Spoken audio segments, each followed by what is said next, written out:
The following program may contain coarse language, violence, nudity, mature subject matter, or scenes which may not be suitable for all viewers. Viewer discretion is advised. All Hit Radio.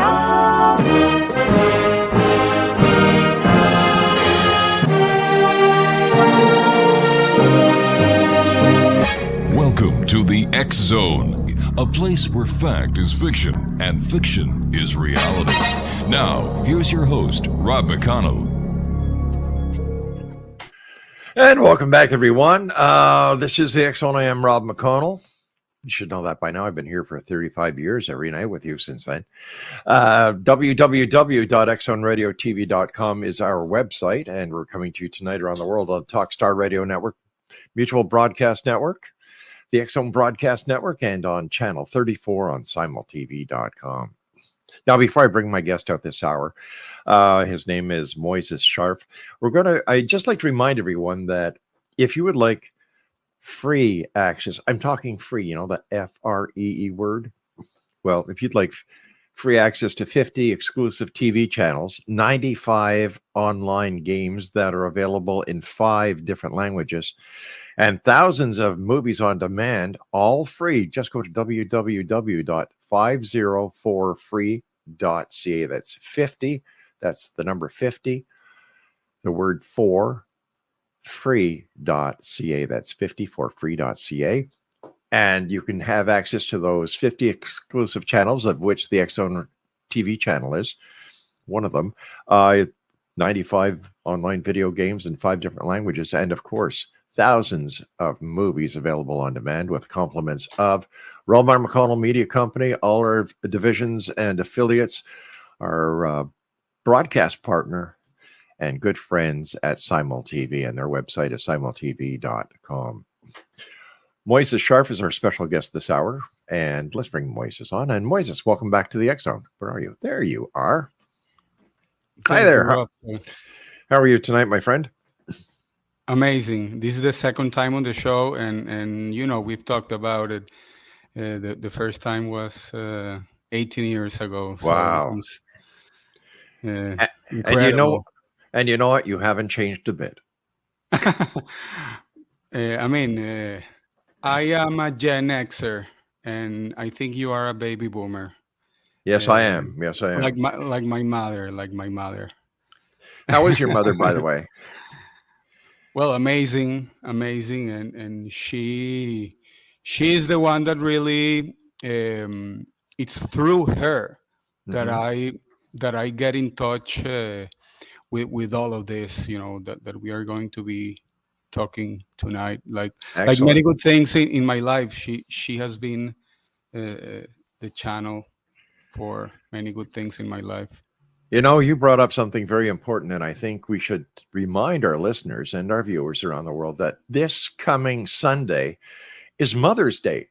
So if you forgot because you're working too hard, because the kids are driving you crazy, right. Well, first of all, you were a kid, you used to drive your parents crazy. So now it's, what goes around comes around. Remember, Mother's Day, this coming Sunday, do something nice for your mom.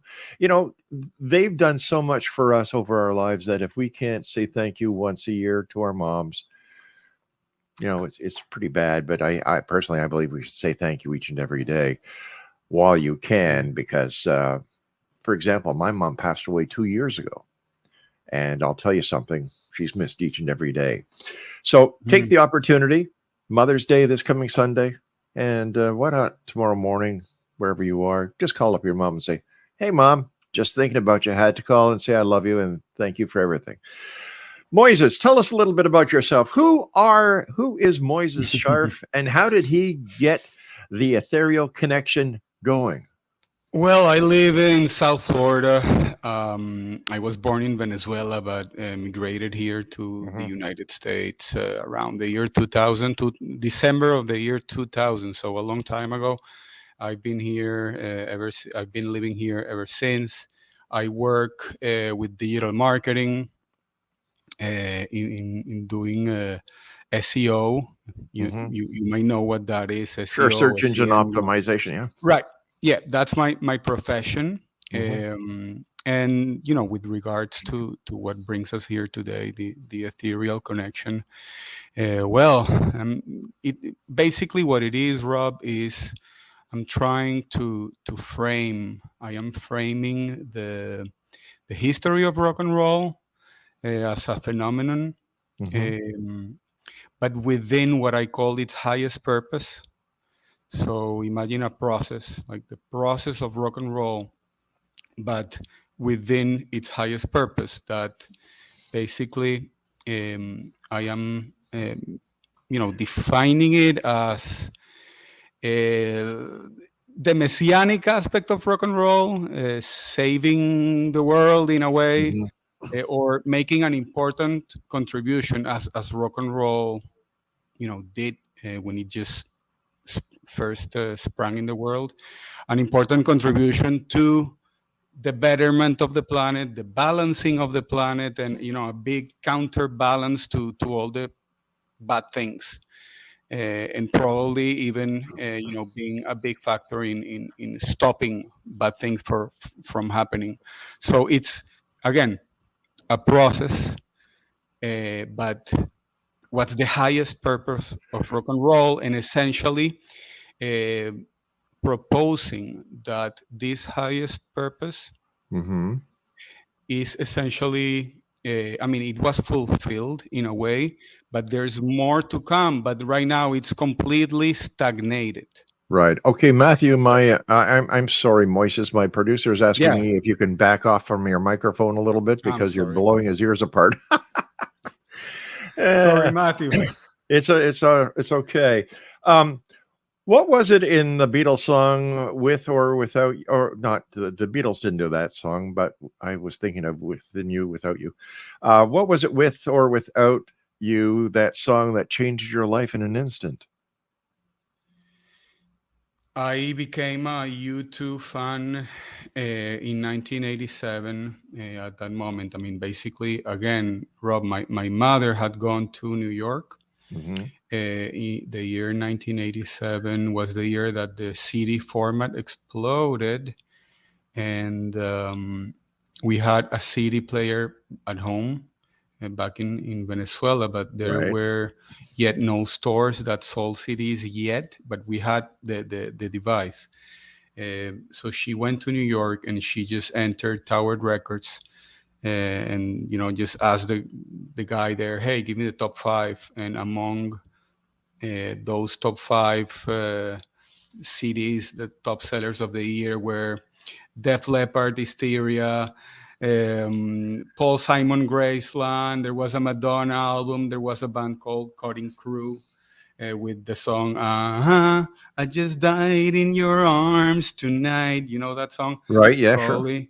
Right. And there was this other album with a very lame, as I saw it, cover, black and white cover, which turned out to be the Joshua Tree from U2. And I opened, one by one with the cellophane paper, how they came back then, and I was going by the covers, the one that I liked the most, because I didn't really know the bands. And the one that I had left for last was U2's The Joshua Tree, because that cover was just like 4 guys, black and white, like kind of fuzzy, and it just didn't attract me. Okay, so then I called a friend, and he, I told him about, hey, I have CDs. You want to hear CDs? And he told me, what do you have? I told him this, and I have U2 The Joshua Tree. And when I told him that, he basically just jumped and said, what? You have U2 The Joshua Tree in CD format? Come to my house. And he lived a couple of blocks from me. And, I went there walking, still unopened, with the CD unopened on the cellophane, and arrived to his house. Imagine the sound systems of the 1980s, the good ones with the equalizers and the big speakers, right? Right? You know what I'm talking about? I sure do. Yeah. They don't exist anymore. So entered, we were sitting on his living room. I think we probably were home alone, or his parents were not there. And we were 15 years old.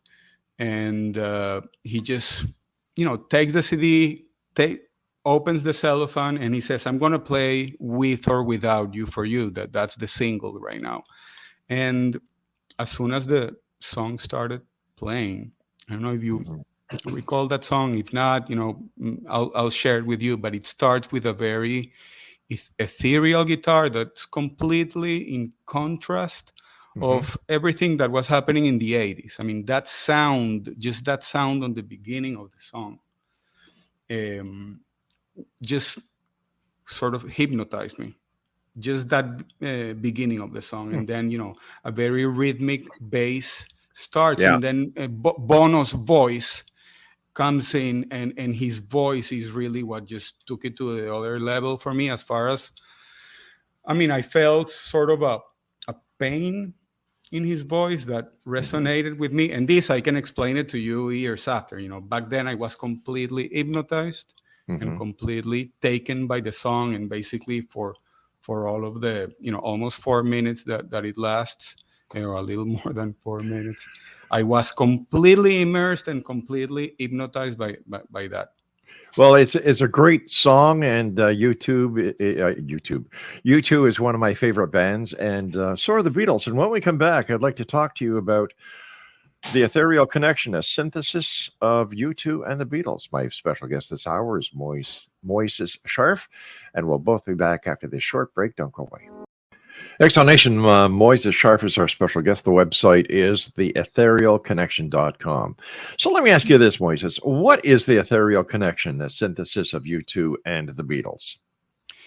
Rob, it's basically a reflection of the experience that I had in 1994 that led me to propose what I'm proposing on the Ethereal Connection, or what I'm working to propose. This will become probably a book and many other things, but the website right now, what you see there, it's a journey of album cover comparisons of both U2 and the Beatles, showing the parallelism of their careers, the synchronicity of their careers, which is what I, let's say, saw or discovered back then, that day in 1994. So I'm just recreating the experience that I had the fortune of having. So what are some of the similarities that you've noticed? The main one, let me just backtrack a little bit. Sure. And just explain how this happened, okay? Because that's really important. Basically, my mother, again, this is why this comes through. My mother had a very good friend from college, and they just kept on being friends after that. And he lived in a city that was not Caracas, where we lived, in another city. And every time he came to Caracas for to do business matters or anything, he stayed at our house. And he is a huge Beatles fan, huge Beatles fan. And I have it here. Let me show you. My mom was also a Beatles fan, okay? Right. And she had this Beatles connection, since I can remember, okay? That was there on our library at our house, just above, in one of the shelves above. And just one of the times, we were really good friends with Juan. His name is Juan Raydan, Juan Raydan. And one day he said, "You know what? I want to grab the album covers, for, the albums from the Beatles, those vinyls, that collection that your mother has. And would you mind sitting down with me? I just want to tell you the history of the Beatles by looking at it." And in my childhood, I always saw that box there, but was never, too, let's say, attracted to just grab it and open it like I did it a couple of times when I was a kid. So he basically, proposed that to me. "Hey, come, let's let's sit down and I'm going to show you the history of the Beatles. By then I was already a very big U2 fan, and he just took all of them and started relating the history one by one. He ordered them chronologically and started telling me the history of the Beatles. This whole thing lasted probably 2 hours. Okay. But the big thing happened when he got to Sgt. Pepper, right? He just started explaining, what Sgt. Pepper was and the phenomenon that it was, how the Beatles, this explosion of colors, and how the Beatles adopted this alter ego. They were not the Beatles anymore. They were the Sgt. Pepper Lonely Hearts Club Band, and with these, costumes and colors and this psychedelic music, new psychedelic music, all of that changed, right? That Sgt. Pepper was. And what he was relating at that moment was what I was going through with U2, with the album Achtung Baby. Okay, so that's what really called my attention is, wow, all that he's saying, all this explosion of colors had happened with U2 as well. I mean, they were coming from, let's say, a black and white period in album covers, and then suddenly this complete change that U2 did from the Joshua Tree, Rolling Home towards Achtung Baby, which was the explosion. And that really called my attention. Okay. Then after he finished, I also did a little bit of the same. I told him a little bit about the history of U2, but then he left the next day. But the album covers remained. Okay. I took him to my room. They just remained in the same order that he had put them together, and I had all the U2 albums. So I said, I need to take a look again, at this Sgt. Pepper thing with Achtung Baby. So I grabbed both of the covers. Okay, really, really colorful. I mean, Achtung Baby is super colorful. It's an explosion of colors, right? So I put both of them together like that, and then I saw a particular thing, and then I said, you know what? Let me put both of the bands from the first album to the last together, and let me start comparing, because basically, Rob, that was the key moment. Sgt. Pepper and Achtung Baby, which planted a seed there where basically I saw everything that I have concluded, in almost 30 years of work. I saw everything in that second. And then I entered sort of like a trance, and I ordered the album covers again, and this is the first thing I saw. I saw this album. Okay, this is the second Beatles album, but he had made a mistake. He showed me this one as the first. And I saw that as the first ones, okay, the first album. So look at that. Oh, okay. Moises, can you keep the album covers down, please? Yeah. Oh, I'm sorry. Thanks. Yeah. It's all right. Right. Thank you. Yeah. Copyright, right? Yeah, exactly. Okay. I'm sorry. Just that strong similarity of those two first album covers got me in let's say they awoke in me this thing of looking for similarities in the albums. Right. I had like let's say like a little organ album similarity detection, and I saw, as I was passing the album covers, I saw an important similarity in each one. And then right at the same moment, chronologically, in parallel, in synchrony, then comes the explosion of colors. So let's call it, you can call it a cambric explosion, okay? And basically, as I'm telling you, I already kind of thought, wow, this is a process that was repeated. That U2, that happened with the Beatles, a whole cycle, and it happened again with U2. At that moment, the words were not that clear, but I sensed that from the very first moment. So that changed my life completely, and it's really like a before and after.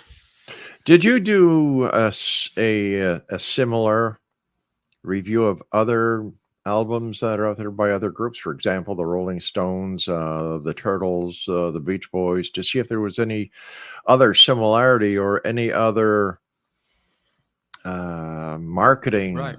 that had been done by the various companies like Columbia, Capitol, and so on? Right. I mean, I understand your question. I have not done that. I have seen how, and clearly some bands, okay, have the strength, okay, to really evolve from album to album, and that's really what the Beatles did. They Sure. every album was an evolution from the previous one, not a complete in some of them, but a change. Every step of the way they were evolving. But we Not saw all that with it. bands are sorry, But we- not all bands are able to do that. Okay. Once again, I'm going to ask you not to go too close to your microphone because it kind of blows the sound up over here. So what did this mean to you when you took a look at the door? I'm sorry, not the Doors, but YouTube. Why do I call them YouTube, Craig? Oh, YouTube and the Beatles. Why just these two bands? This is my question. When there were other bands of the same era, the same genre,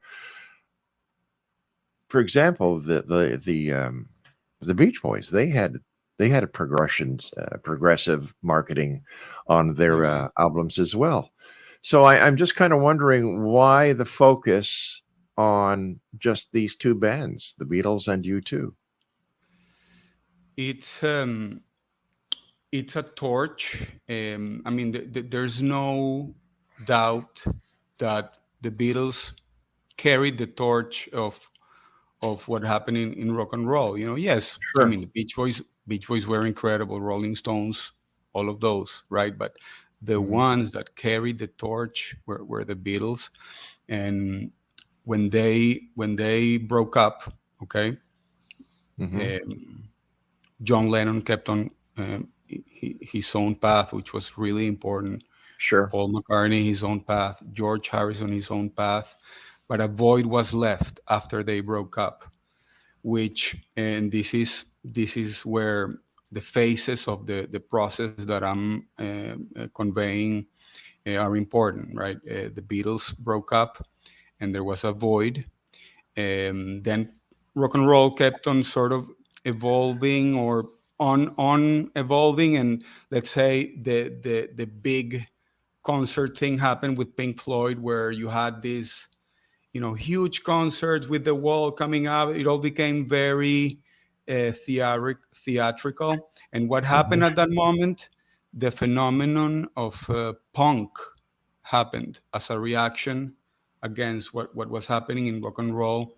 With the Sex Pistols in the UK, with the Ramones in the US, basically back to basics. In the garage, 3 chords, rock and roll, as basic as it is, the way it started, right? And punk saved rock and roll in that sense. And sorry, just to finish the idea to your question, okay? And U2 is a post-punk band that it comes from punk. They were initially actually a punk band, but the thing about U2 was that they had grander visions, okay? They cared a lot about the world, and so the torch that let's say John Lennon ignited with everything he did, with Yoko and everything, the band that really has the courage to say, this is important, someone needs to continue this. Consciously or unconsciously, who knows? But they had that ambition. It's both the evolution from album to album in combination. And this is super important, Rob. This is to your question. In combination with the highest purpose of rock and roll, which is using fame, using rock and roll to improve the world. Right, so that's why U2 is the band that takes, really hijacks the torch from everyone else, and that's why it's so controversial, because a lot of people, as opposed to the Beatles, which is really universal, the love of the Beatles, right?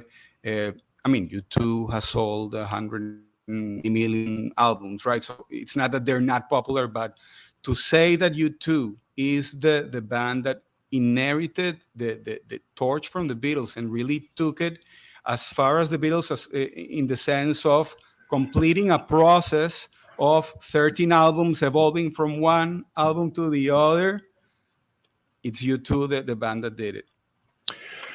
Exonation, our guest this hour is MOISES SZARF. His website is www.theetherealconnection.com. And I want to thank you so much for joining us tonight, MOISES. And once again, Exonation, please check out his website at www.theetherealconnection.com. I'll be back after this break. Don't go away.